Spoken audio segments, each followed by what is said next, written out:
Hey you guys, it's Peter, and I'm back. Of course I'm back. I'm not going anywhere. Boost! Peekaboo, I see you because I'm YouTube famous now. Available Christmas 2023, the album. Dad. Ouch. Shimmy, shimmy. AF. Rock on, girl dust. I want to dance with somebody. I want to feel the heat with somebody. Boost! How are you guys doing today? If you are watching this video on Thursday or Friday or Saturday or Sunday or whatever, I am in Miami, Florida. Hello! I'm in Miami. We are in Miami for Ultra Music Festival. Let me put on a little bit of lip gloss. I actually brought 2 lip glosses over with me today. I am in Miami, Florida. So hi. Hi, Miami. I'm in you. Don't you love when people tweet that out and they're like, Miami, I'm in you. I'm always like, ooh, gross. I never wanted to think of it that way. But anyway, we are in Miami with our good Judies, Melissa and Jason. Hi! For Ultra Music Festival, which we have been going to for years and years and years now. I think I've only missed like 2 years in like the last 8 or 9 years or something like that. So we are going to Ultra Music Festival this weekend, and I wanted to pre-film a video because we are, you know, flying into Miami on Thursday and all that kind of stuff, and Ultra starts on Friday, so I'm very, very excited about it. I already have my list of everybody that I'm going to go see, and Alex has his list, and our lists are pretty much the same. So, yeah, I'm very excited about it. I have my favorites that I can't wait to go hear. Martin Garrix and David Guetta and Zed, and of course, Swedish House Mafia, who is closing, is one of my favorites of life. I love Swedish House Mafia so much. So I cannot. They're closing the main stage on Sunday night. I'm just like, oh my God. So it was like, I think 4 or 5 years ago, maybe, yeah, 4 or 5 years ago, that Swedish House Mafia was like, we didn't know who was closing the final night, and Swedish House Mafia was like the final closer, and they opened, and all of a sudden it like came out, and they like played like the first 5 bars of Don't Worry Child, and I was like, everybody like was like, oh my God, we went crazy. So I'm very excited, and yeah, and it'll be like a nice just little getaway for my husband and I to have some pool time and just go to some good restaurants and just relax and stuff like that. We're going to stay for a couple days afterwards. So anyway, so I wanted to pre-film something to have up for Thursday because we're going to be traveling and just getting settled and all that kind of stuff. So I kind of wanted to have something up.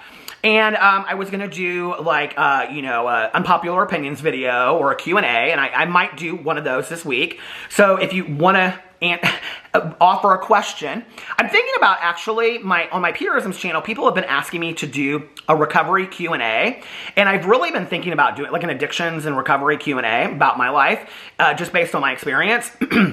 And so I'm really thinking about doing that because that's something that I'm so passionate about. And I haven't done an entire addictions and recovery focused video over here in quite some time. So I'm thinking about actually doing like a Q&A just about that over on this channel while I'm gone, and talking about like, you know, how it affects my life and how it affects traveling and how it affects, you know, just everything, you know, and what was like me, whatever questions I get, you know, answering those.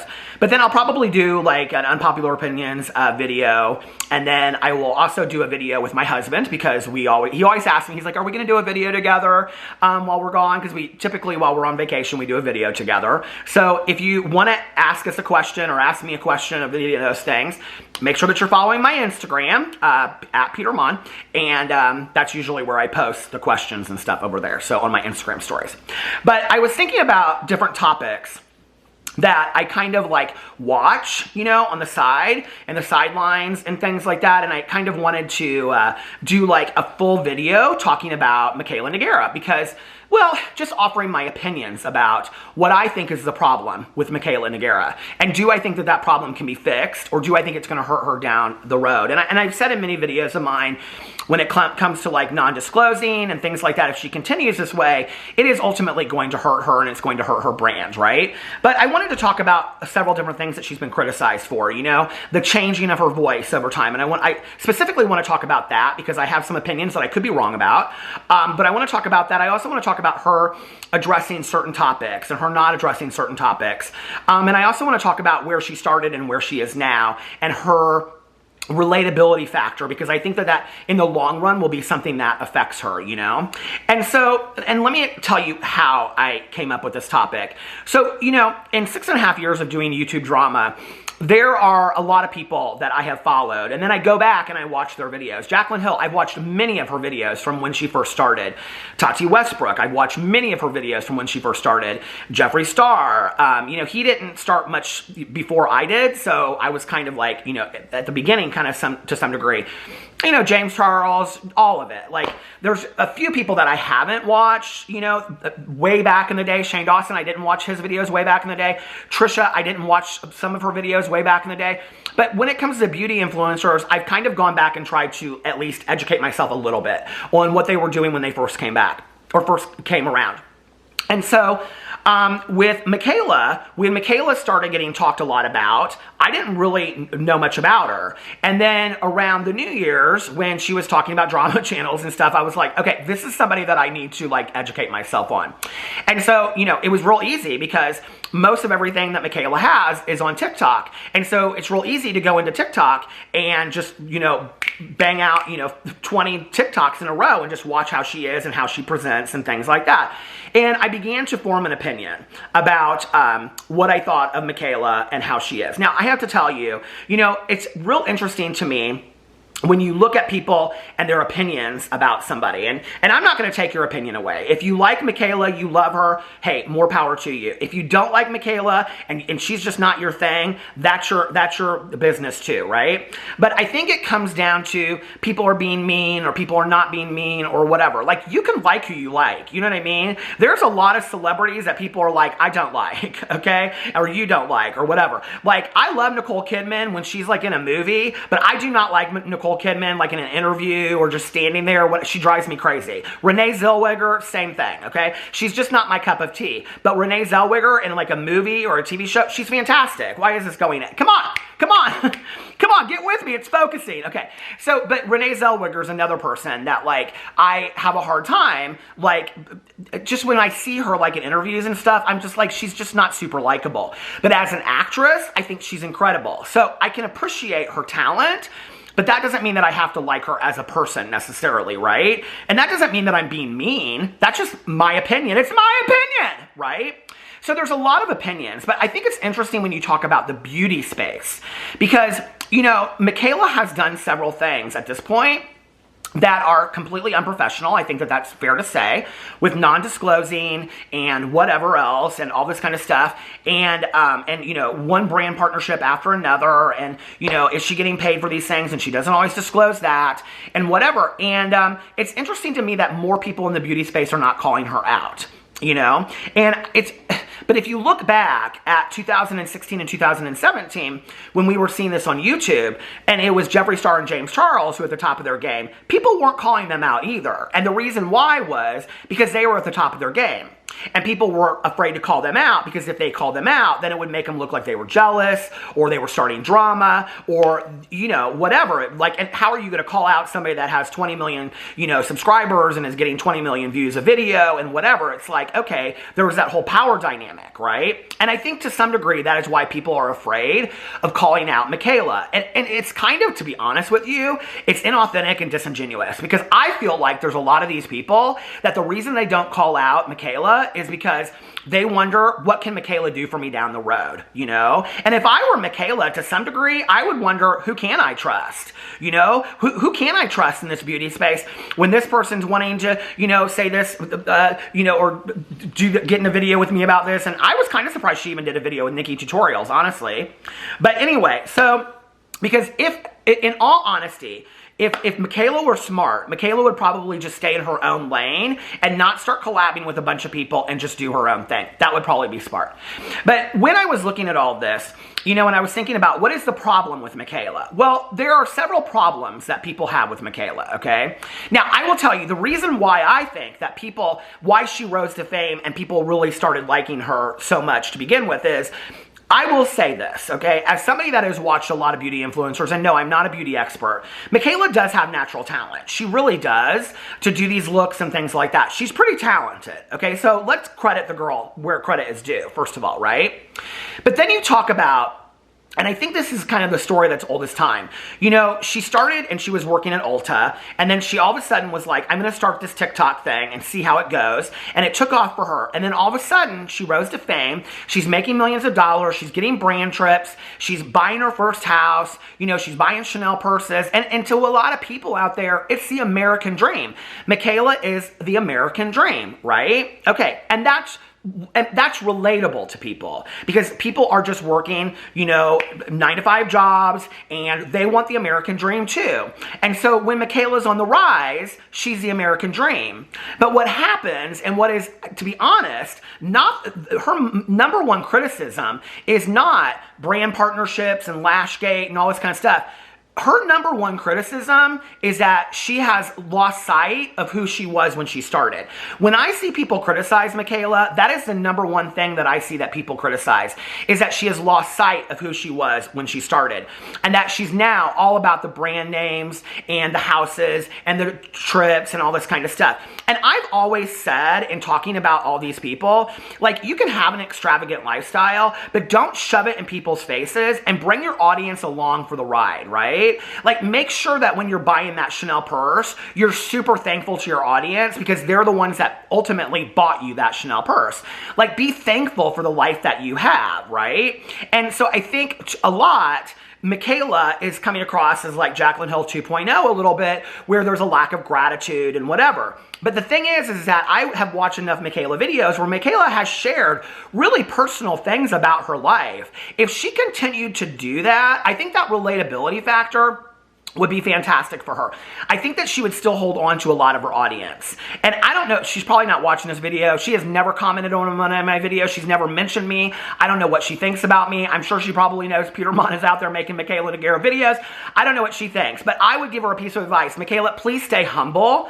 Please stay humble and remember your audience, okay? Because that is the number one thing that has hurt people over time, is that they have gotten to a point of entitlement and they've thought, well, I'm above all this, you know? If you can stay humble and relatable, I think that you have the ability to hold on to your audience, you know? And that's where I was really hoping for her, because I will say this, you know, there's a lot of people that are like, I don't like her for this, or I don't like her for that, or I don't like her for this, right? And I get it, but I have to tell you, like, when I'm watching her TikToks, and I know people are like, oh, you're excusing this. Okay, I'm just talking about just watching her TikToks for just TikTok's sake, right?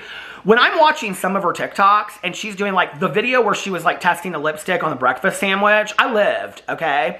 I thought it was hilarious. And I thought that was really relatable. If she would do more stuff like that, which she has over time, that's where she can retain her audience. And the thing is, I think that why so many people related to Mikayla from the get-go was because Mikayla was just this young girl, okay, that loved doing makeup, and she started on TikTok, and she started getting a lot of views and whatever, and it was like, that was relatable because everybody kind of wanted that. We live in this world right now where everybody wants to be a TikTok influencer, you know, and it happened for Mikayla.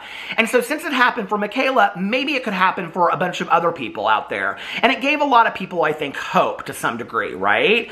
But when you start getting arrogant and cocky, and I've talked about this in so many videos, it's like when you start having arrogance, ego, and pride come in the way, and not just on TikTok, not just on YouTube, but in your personal life. When arrogance, ego, and pride step in the way of whatever you are doing, and you start getting cocky, and you start feeling entitled for what you have, and that's what happened when she talked about, well, I work so hard, you know, like talking about the, you know, she works till 5:30, whatever, okay? I mean, that's the whole thing, right? Like, you have so much. Be grateful for what you have. Stop complaining that you have to like work till 5:30 or something like that, right? So that's what I think, is I think that if she could just retain this humility and she could just stay relatable to her audience and carry them along with her, I think she has the ability to really be, I mean, she's already huge, but just to be just absolutely one of the biggest beauty influencers we've ever seen. I also think for her to set the bar of being apologetic, of being remaining teachable and learning as she goes and as she grows, if she could do that for her audience, I think her audience and the other beauty influencers would be like, we've never seen this before, right? Because here's the thing. Beauty influencers only come out and apologize when they have to. They only come out and apologize or take responsibility when they've effed up, 25 cents for the customer, when they've screwed up, or when they have to fix something because they're feeling that they're going to lose their careers, right? And when they don't, it's this big screw you to your face, to the audience, like, I'm not going to do this, which is when she didn't respond to Lashgate, and everybody was like, oh, like, a lot of people were like, oh, unbothered queen, and all this kind of stuff. I don't know about you, but in my personal life, okay, take it off of YouTube. In my personal life or on YouTube, I don't want to be seen as anybody's unbothered queen, okay? Like, I want to address issues and continue to grow and learn from those things. If Mikayla could do that, if she could come out and be that real with her audience, if she could be as real with her audience as she is when she's eating a breakfast sandwich, testing out a lipstick, and she could say, you guys, listen, let me tell you something, okay? I screwed up on this, or I didn't fill you in on this, or I should have done that, or I wish I had done this and I didn't. People would be mesmerized. They absolutely would be like, this is so unbelievable, you know? Years ago, I had the opportunity to interview a YouTuber who's no longer like in the YouTube space, but it was a Johnny Boy XO. And I asked her, I said, why do you think people are so attracted to your channel? And she said, because real knows real. And I remember that ever since then. And I so believe that real knows real, you know? And if Mikayla were able to get real with her audience, instead of just showing 15 boxes that she got in PR, right? Or showing a Chanel purse that she got. That's all great. People want to see that. People get excited about that. Like, I get excited about seeing that from people. But when you don't take your audience along with you and you act like you're so bothered that you have to do anything to explain something to your audience, or your audience is coming for you, it's a real bad look, you know? And so I think, like, she's still young enough in life and on YouTube that she can do miraculous things with her career. Absolutely miraculous things. And she's at the top of her game. She really is. That's why nobody calls her out in the beauty space, because they're afraid, you know? That's why we only saw something the first couple days of Lashgate, but nobody said anything after that. Hell, Jeffree Star didn't even say anything after that. He invited her over to his house to do a video together, right? But he has come harder. Jeffree Star has come harder for other people that have done less than he came for Mikayla Nogueira over Lashgate, when that spoke volumes about the beauty space. But Jeffree Star backed off. Why? Because Mikayla is heads and tails above him on TikTok, and he knows it. And the rest of them know that too. And she knows that, which is why she doesn't feel like she has to answer to anybody. But I hope that she does. I hope that she really sits down and thinks about this, you know, and I know that she's getting married, and maybe that will be a new, fresh start for her, and she'll think, you know what, I want to be kind of a different person. Like, I want to be really real with my audience. Now, I want to talk about a situation that I have heard a lot about, and I've seen a lot of videos about, okay? And that is that people talk about her voice, okay? And this whole idea of her faking her voice and all this kind of stuff, which, you know, it's interesting to me when you watch old videos of hers, because there's been a couple videos that have surfaced from her, like when she first started, where her voice is like, it's not as profound as it is now. And there was a video that came out when she was doing like an intro to her college, and she was sitting there and she was like, it was like an intro video to like a college, like if you went to like their website or something like that, and it was like her like, hey, welcome to such and such college and whatever. And people were saying that her voice was so completely different, okay? So when I was like watching all of this go down, I was just kind of like, okay, you know, people are saying this and people are saying that, and people are saying that she never used to sound that way, and now she sounds this way, and, you know, whatever, and, you know, her voice has changed over time, and that it's all for video and it's all for views and things like that. So I want to offer an unpopular opinion, and I could be completely wrong. Okay, I could be completely wrong. And if what I'm about to say is the truth, the only thing I cannot understand is why Mikayla won't come out and talk about it. Okay, so I don't think it's any mystery to people that I have a very effeminate voice. And in fact, I grew up hating my voice. And, people would say, when I was 6 years old, people said, you sound like a valley girl, And here I am 50 years old and I still get comments on my videos and people say, you sound like a valley girl. Why do you sound like a valley girl? Okay. When I first started YouTube, I used to get comments on my videos that people would say, your voice gives my ears cancer. And people would say things like, your voice is nauseating. I can't stand your voice this, your voice that. And I've always been so conscious of my voice, right? I shared the story. I've shared it a couple times in videos, but I was in a gas station, a couple years ago, and I was just like standing there, looking like this, and this guy was behind me, like this really butch masculine guy, and it was my turn to go up, and as I went up, I was like, hey, how are you, to the woman that was working at the counter, and as soon as I spoke, he started laughing, like I was the funniest joke in the entire world because of how my voice sounded, And what has happened to me over time is that YouTube has really, really helped me with that. In fact, I watched this documentary. I think it was a documentary. It was called something like Change Your Voice or How Do You Change Your Voice or something years ago. And it was these gay guys that were talking about having really effeminate voices. Okay, the battery is about to die. So right in the middle of my story, I've got to change the battery. So hold on a second. Okay, we're back. So anyway, several years ago, I watched this documentary. I don't even remember what it was called, but it was like, How Do You Change Your Voice or whatever.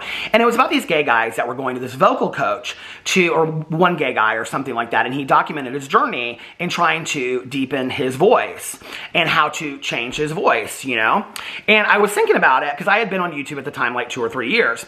And, I would get comments from people that were really negative, but I also would get comments from people that were really positive. And one of the things that happened was I started my vlog. I don't know, 6 years ago, I think I started my vlog. And so I just talk for half an hour to an hour every single night. And people would start commenting and they would say, I love your voice. It's so soothing.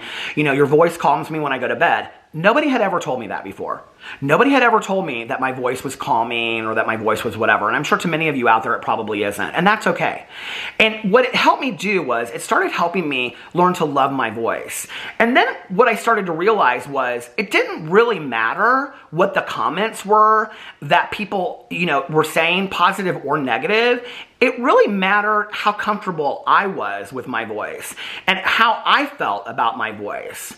And I have to tell you, there were many years back in the day, and I've shared the story as well, when I was working in a treatment facility, my voicemail, people would call it, and it was like, I don't even know if I can do it today, but you would call it and it would say, hi, you've reached the office of Peter Monn. And it was deeper. And then when people would they had talked to me for the first time, they'd say, oh, they would say it often, your voice is a lot higher than I thought it was, right? And often when I would go and I would do speaking engagements, which I did a lot, I would speak and I would start out and I would say, hi, my name is Peter, how are you doing? And I would speak a lot lower because I was hyper conscious of what people would think of me with my voice. That all of a sudden, if people heard my voice, people would immediately shut off and be like, oh, well, he's this, or he's that, or I don't want to listen to this, or I don't want to listen to that. And I was so worried about that. And I hated my voice for so long, It was one of the things I hated about myself the most. I don't hate my voice today. And YouTube has really, really helped me with that. And I have to tell you, when I went into starting YouTube almost 7 years ago on BookTube, it was my second video that I was my first one, I was kind of really scared, so I kind of was calm and whatever. But it was my second video. I was if I'm going to be myself, I'm going to be myself.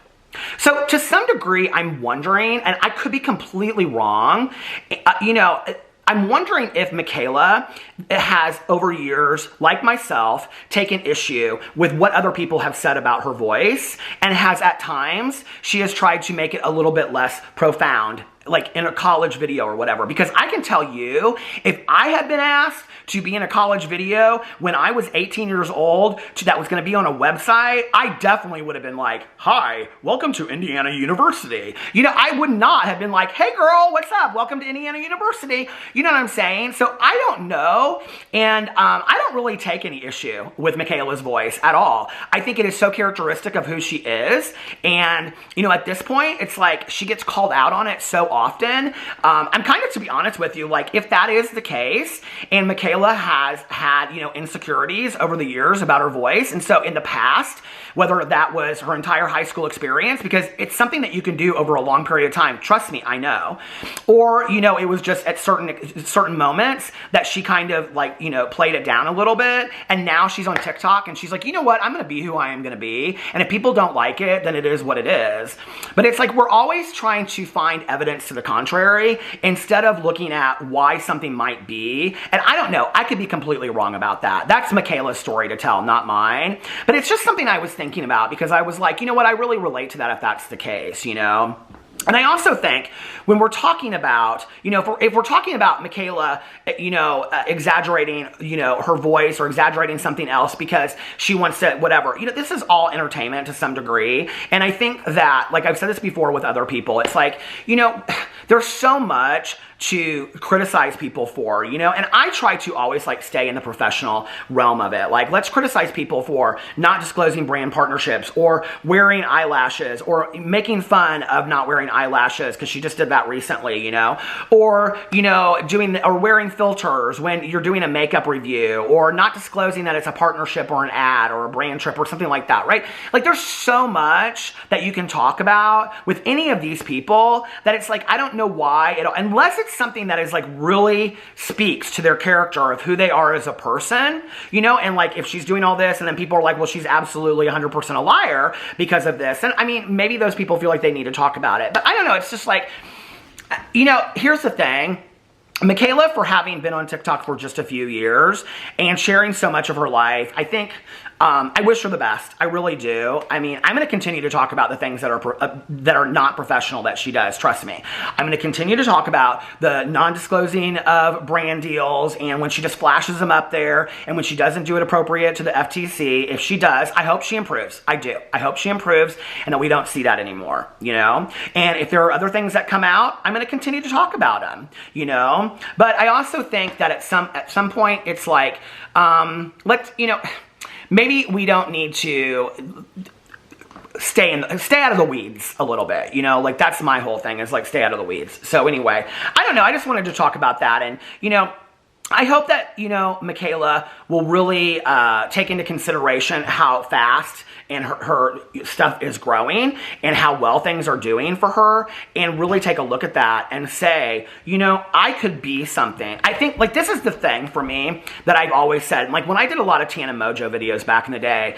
I would say this, and people would say, that's not her responsibility, okay? Which always killed me when somebody would say that.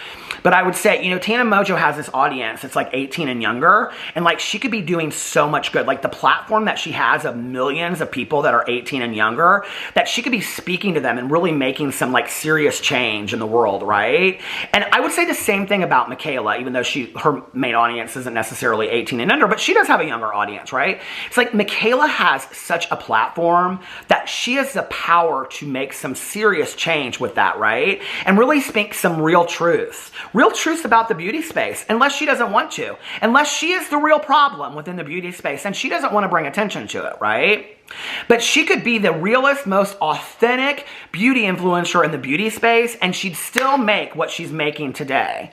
And I hope she does. I hope that she learns, you know, and I hope that she continues to grow, because that is incredible to see somebody rise above and grow, especially when you don't expect them to. So anyway, let me know what you think about all of that in the comment section below. I love you guys, and I will see you tomorrow. Bye.